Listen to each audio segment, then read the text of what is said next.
नमस्कार मित्रों, आज से चातुर्मास शुरू हो रहा है जो 4 महीने के लिए रहेगा। और इस चातुर्मास में किसी भी प्रकार के कार्यक्रम आयोजित नहीं किए जाते जिसका संबंध किसी भी प्रकार से खुशियों से संबंधित होता हो। फिर भला ऐसा क्यों होता है?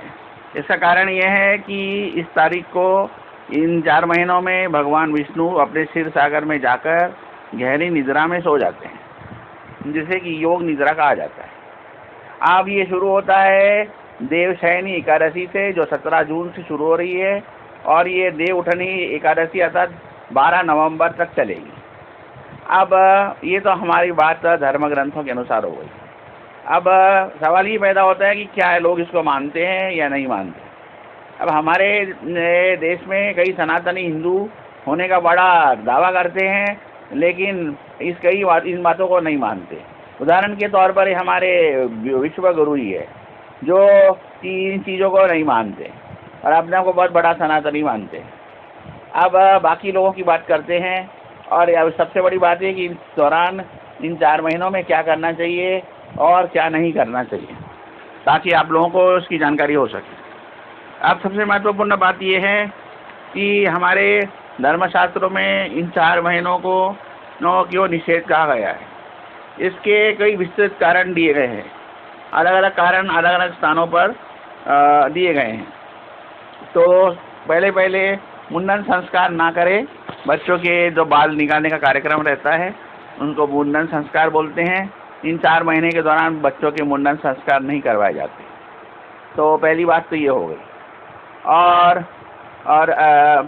अगर कोई व्यक्ति करता है तो इससे उसके बुरे नतीजे उस बच्चे के ऊपर और उसकी माता के ऊपर आने की संभावनाएं रहती है। इसलिए कोशिश करें कि किसी भी प्रकार के मुंडन संस्कार इस समय सीमा में ना करें। आप लोग ऐसे ही मेरे इन्फॉर्मेटिव चैनल को देखने के लिए लाइक करें, सब्सक्राइब करें और अपने फ्रेंड्स को भी इसे रेफ़र करें।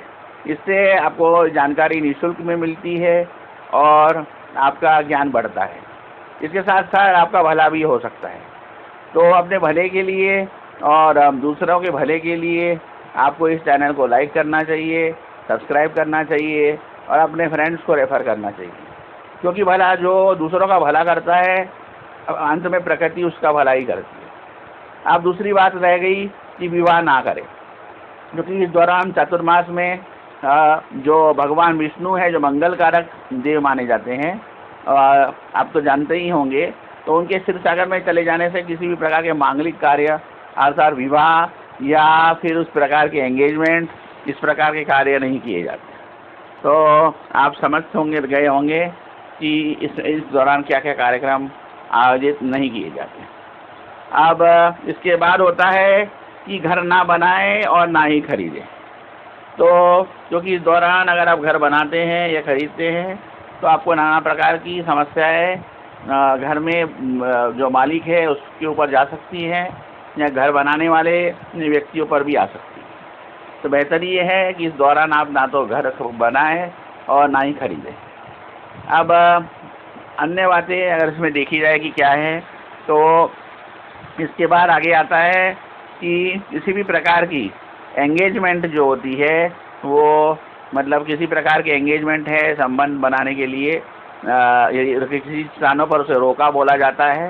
कई जगहों पे उसमें एंगेजमेंट बोलते हैं, कई जगहों पे उसे टीका बोला जाता है, जिसमें लड़की की तरफ से कुछ सामग्री लड़के को दी जाती है और लड़के के घर से कुछ सामान लड़की को दिया जाता है, जिसे एक प्रकार का एंगेजमेंट कहा जाता है। तो वो भी इस प्रकार की कोई आयोजन नहीं किए जाए, क्योंकि ये सफलता की और परवान नहीं चढ़ते। और इसी प्रकार से ये समय कुल मिला के केवल धार्मिक कार्यक्रम आयोजित करने के लिए रखा जाता है। इसको लेकर कई प्रकार की किंवदंतियाँ जुड़ी हुई हैं। भगवान शिव और पार्वती एक समय पे विहार करने के लिए गए हुए थे और पार्वती को बहुत ज़्यादा भूख लग गई थी। उनसे भूख बर्दाश्त नहीं हुई, तो उन्होंने शिव को ही अपना ग्रास बना लिया।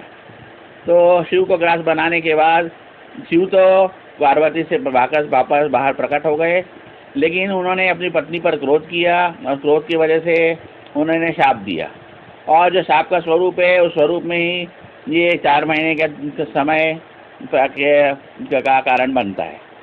और गृह प्रवेश नहीं करें, किसी भी प्रकार का गृह प्रवेश इस कार्य में निषेध किया जाता है, क्योंकि अगर कोई व्यक्ति गृह प्रवेश करता है तो उसके लिए वो अनुकूल नहीं रहता, उसके विकास और उसके वंश के लिए ये समय अनुकूल नहीं रहता है।